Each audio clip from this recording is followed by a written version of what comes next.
Bonjour à vous toutes et à vous tous. Nous sommes le 18 février 2023. Mon nom est Claude Laferrière, maître Claude Laferrière. Je suis avocat et enseignant en géopolitique et en droit des affaires. Je fais cette vidéo dans une perspective d'éducation populaire.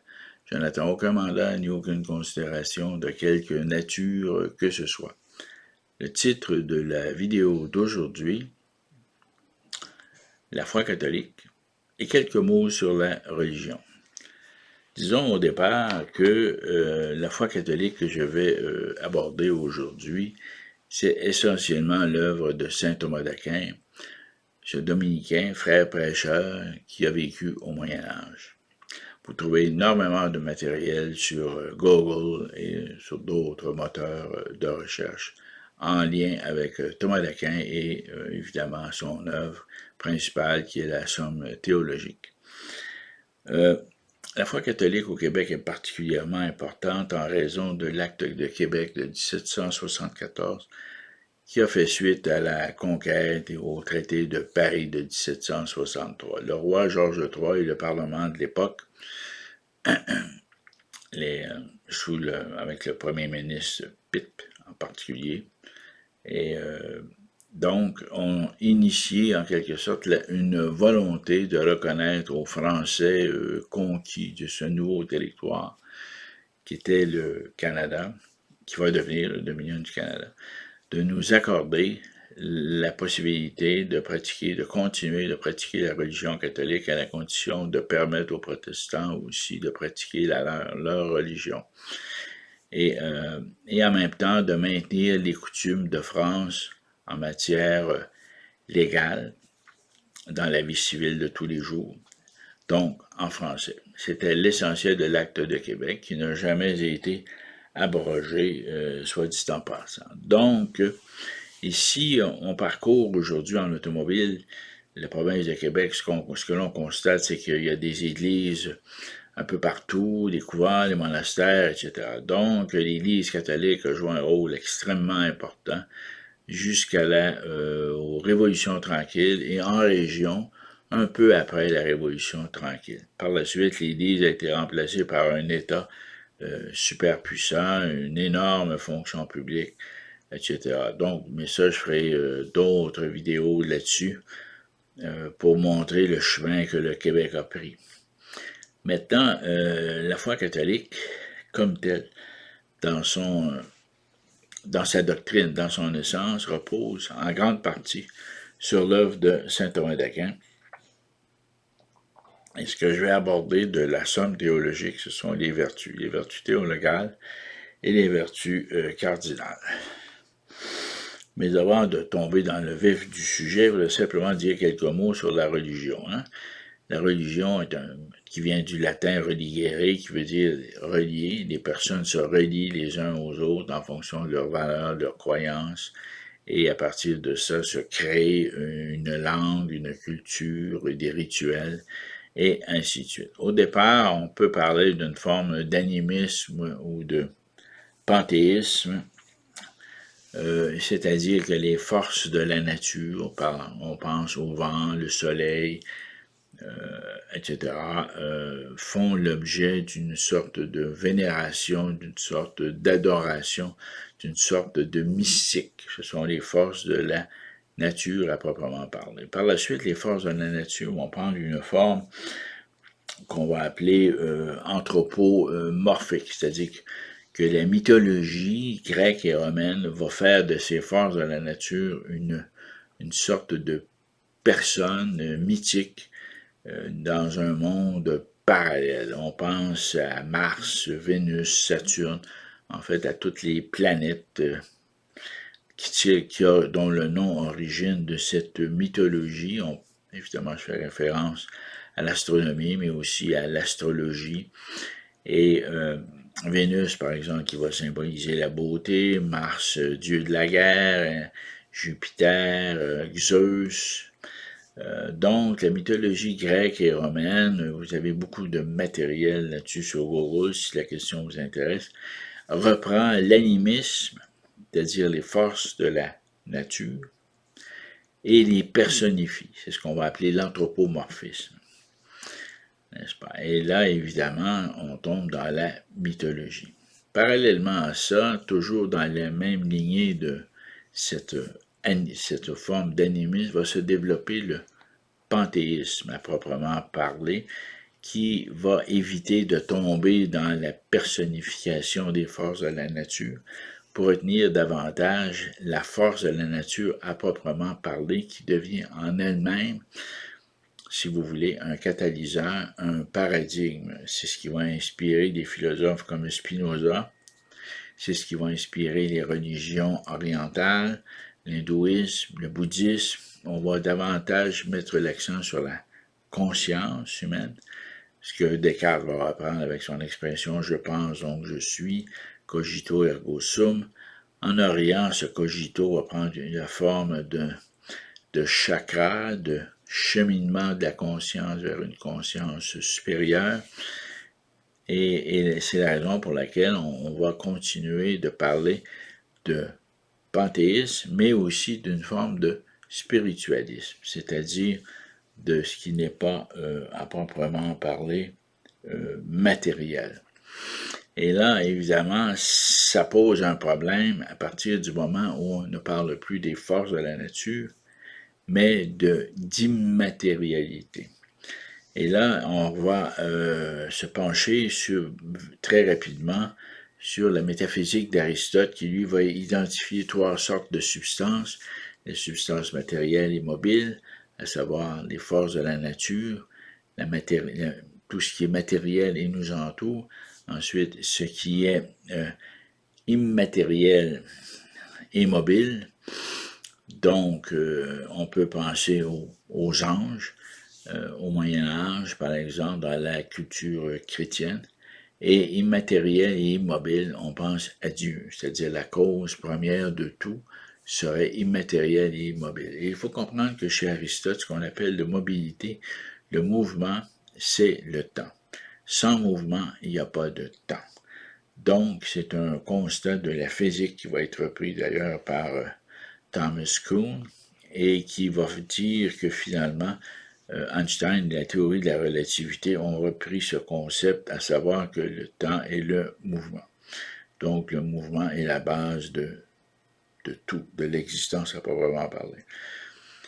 C'est la raison pour laquelle Aristote sert, si vous voulez, comme point de départ, comme moteur premier, ce qui est immatériel et immobile.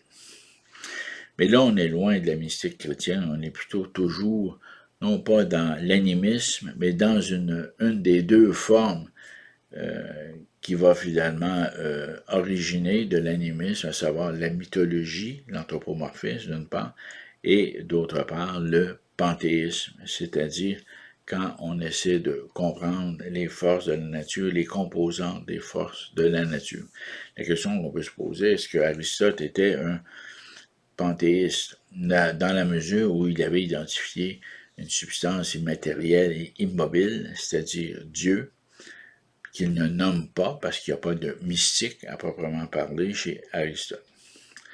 Donc, son approche est purement rationnelle et lui en arrive à la conclusion qu'il existe une substance immatérielle et immobile, une sorte d'effet de levier sur lequel repose le monde matériel, la réalité matérielle. Tout ceci est très important parce que là, on arrive à la révélation et c'est là que se produit, si vous voulez, le miracle de ce qu'on va appeler le judéo-christianisme, qui va être repris d'une certaine manière aussi par l'islam. C'est-à-dire que dans le judéo-christianisme, et avec la révélation, grâce au manuscrit de la mer morte, grâce à la Bible essentiellement, ce que Aristote annonce d'une certaine manière, eh bien, va se produire. Et d'où cette idée première d'une révélation dans l'Ancien Testament. Et cette révélation va se faire sur le mont Sinaï lorsque Moïse va recevoir les tables de la loi, c'est-à-dire les 10 commandements. Évidemment, tout ça fait partie de l'Ancien Testament, enfin du Pentateuque, des 5 premiers livres, donc la Genèse, l'Exode, bon, etc. Et là, on se retrouve avec un contact direct entre un être humain qui s'appelle Moïse, qui va devenir le premier grand prophète, qui va recevoir les tables de la loi et qui va venir en quelque sorte confirmer le cheminement, tout le cheminement de la Genèse et finalement confirmer la vérité de la Genèse sur la base d'une révélation mystique. Évidemment, dans l'Ancien Testament, la règle qui va s'appliquer et qui va lier le peuple juif avec la Torah, n'est-ce pas, eh bien, c'est la loi du talion, œil pour œil, dent pour dent, pied pour pied, tête pour tête. Donc, c'est vraiment la règle qu'il faut retenir de l'Ancien Testament et qui va précéder le Nouveau Testament. L'Ancien Testament et le Nouveau Testament composant ce qu'on va appeler la Bible, n'est-ce pas? Et dans le Nouveau Testament, cette révélation va prendre un chemin très particulier puisque c'est l'arrivée de notre Seigneur Jésus-Christ qui va en quelque sorte confirmer l'ancienne alliance, mais aller beaucoup plus loin dans le Sermon sur la montagne, qui est, si vous voulez, l'énoncé du deuxième plus grand principe du judéo-christianisme, à savoir, ne fais pas aux autres que tu ne voudrais pas qu'on te fasse, et réconcilie-toi avec ton ennemi. C'est la loi d'amour, c'est aussi l'introduction du Notre Père. Donc, le sermon sur la montagne, d'une part, et d'autre part, la révélation sur le mont Sinaï à Moïse. Donc, Moïse et Jésus-Christ sont vraiment les deux, si vous voulez, les deux personnages importants de la Bible. Jésus ayant en plus la divinité, n'est-ce pas? Il est une des trois personnes, le Père, le Fils et le Saint-Esprit. Bon, voilà. Donc, il n'y a pas l'intention de m'étendre sur cet aspect de la mystique, à proprement parler de la révélation, mais je vais plutôt aborder immédiatement l'œuvre de Thomas d'Aquin, puisque l'œuvre de Thomas d'Aquin, sur le plan de la morale, sur le plan de la pratique sociale, de la praxis sociale, est une œuvre fondatrice, et aussi sur le plan de la théologie. D'abord, simplement retenir que pour Thomas d'Aquin, il y a 3 vertus fondamentales, ce qu'il va appeler les vertus théologales, c'est-à-dire la foi, l'espérance et la charité. Quelques mots sur la foi. Eh bien, la foi, c'est de croire sans voir.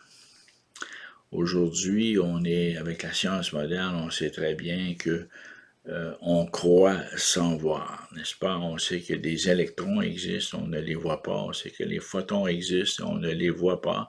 On sait que la radioactivité existe et on ne les voit pas. Donc, il existe des niveaux de réalité qui relèvent, si vous voulez, de la physique, qui relèvent de la science à proprement parler, et qui font en sorte que cela rend très probable l'existence d'un niveau de réalité mystique, absolu, c'est-à-dire l'existence de Dieu, à savoir que Dieu peut être présent, mais on ne le voit pas. Il est cette présence permanente, nous dit la théologie, nous dit Thomas d'Aquin. Il est omniscient, omnipotent, omniprésent. Donc, cette révélation, finalement, n'est pas du tout incompatible avec les données de la science qui nous invitent à croire dans des éléments matériels qu'on ne voit pas. N'est-ce pas? On est devant le laptop et on voit une illusion d'image. On ne voit pas les électrons, on ne voit pas les photons, on ne voit pas comment le silicium dans les microprocesseurs agit pour nous donner une image. Ce que l'on a sur le laptop, c'est une image et on est prêt à croire ce qu'on ne voit pas. Voilà. Donc, il y a donc une dimension cachée à la réalité. Cette dimension je vous dirais, elle est submatérielle, elle est interne à la matière, et on peut aller jusqu'à un moteur premier, comme disait Aristote, et finalement arriver à un élément fondateur. En fait, il n'y a absolument aucune incompatibilité entre la révélation mystique et la physique moderne. Voilà. Donc, c'était pour mon commentaire sur la foi. Ensuite, l'espérance. Bien sûr, c'est l'espérance, c'est la question de la mort. Et ça, évidemment, c'est l'espoir du paradis, d'une récompense suite à une vie souvent de misère, de difficulté, de souffrance, et qui donne un sens à cette misère, à cette difficulté, à cette souffrance. Donc, c'est l'espérance du paradis, et ça fait partie de la révélation mystique avec laquelle on peut être d'accord ou pas, mais qui est en quelque sorte, on peut dire jusqu'à un certain point, l'extension de ce qui existait dans l'animisme chez les tribus, dans les tribus primitives, ou qui existe chez les Autochtones, par exemple, cette espérance d'une vie après la mort, et où la mort n'est qu'une étape à franchir vers un monde plus juste, un meilleur, où il existerait en quelque sorte un équilibre inné. Dans la foi catholique, c'est cette idée chez Thomas d'Aquin de la contemplation de Dieu, d'une lumière qui vient en quelque sorte éclairer, mais non seulement éclairer, mais réconforter après la mort, en quelque sorte. C'est tout, évidemment, c'est tout l'aspect mystique de la révélation, de la contemplation du visage de Dieu après la mort.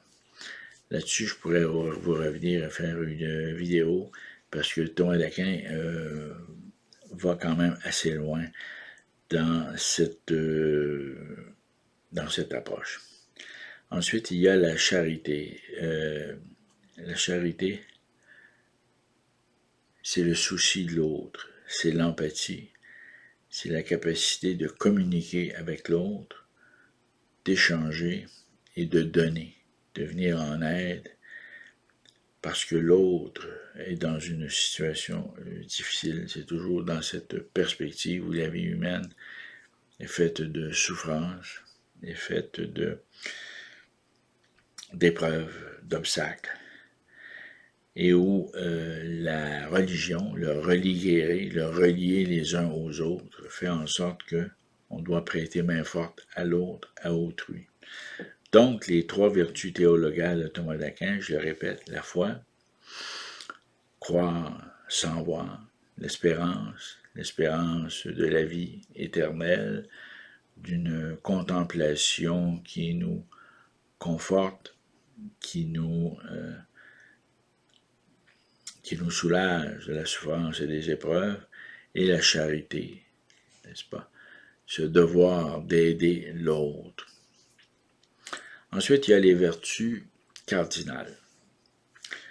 C'est d'abord et avant tout la force, ensuite la justice, la tempérance et la prudence. Donc, je répète, la force, la justice, la tempérance et la prudence. La force, bien sûr, c'est d'être fort dans les épreuves, d'être capable de supporter des positions, de prendre ses responsabilités et d'être capable de, en quelque sorte, résister aux tentations de ce monde. Voilà, la justice, bien sûr, c'est avoir le sens de l'équité, de ne pas faire aux autres ce qu'on ne voudrait pas qu'on nous fasse. Ensuite, la prudence, c'est bien sûr de réfléchir avant de poser des actions, de considérer tous les aspects d'une question. Finalement, la tempérance, c'est de d'être capable de retenir ses goûts, ses plaisirs, éviter les abus dans tout. Voilà. Donc, la force, la justice, la tempérance et la prudence. Voilà. Ces 7 vertus théologales et cardinales constituent, si vous voulez, la base morale de la foi catholique encore aujourd'hui.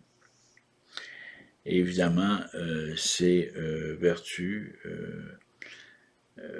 accompagnent, si vous voulez, les différents sacrements qui sont reliés à la pratique de la foi catholique, à savoir le baptême, n'est-ce pas? La confirmation, la confession, la première communion, le mariage et l'extrême-onction. Donc, c'est à travers ces différents sacrements que le catholique évolue et qu'il commet des fautes et qu'il se rachète de ses fautes par la confession et par la communion en recevant le corps du Christ qui est en quelque sorte le cœur de la foi catholique. Voilà, c'était ce que j'avais à vous dire aujourd'hui. Je pourrais toujours ajouter aussi, je l'avais pris en note, là, il y a tout un débat présentement à l'intérieur de l'Église catholique au sujet du Concile de Trente et de Vatican II, à savoir l'abandon de l'Église, de la messe dite en latin, la façon pour le célébrant de célébrer, la confession de groupe, l'écuménisme, etc. Il y a plusieurs sujets chauds à l'heure actuelle qui sont chauds depuis fort longtemps. Et ça dans un contexte où font rage des poursuites contre l'Église catholique, contre des congrégations pour des questions d'ordre sexuel en raison d'abus qui auraient été commis par des prêtres, des religieux. Donc, tout ça rend la foi catholique parfois difficile et ombrageuse pour ceux qui s'affirment ou qui se définissent comme catholiques, dont je suis. Mais bon, voilà, ce sont les risques de la vie humaine. C'était tout pour cette vidéo d'aujourd'hui. Je vous invite à aimer ou à ne pas aimer, à partager. Et on se revoit pour une prochaine vidéo là-dessus. Voilà, bonne journée.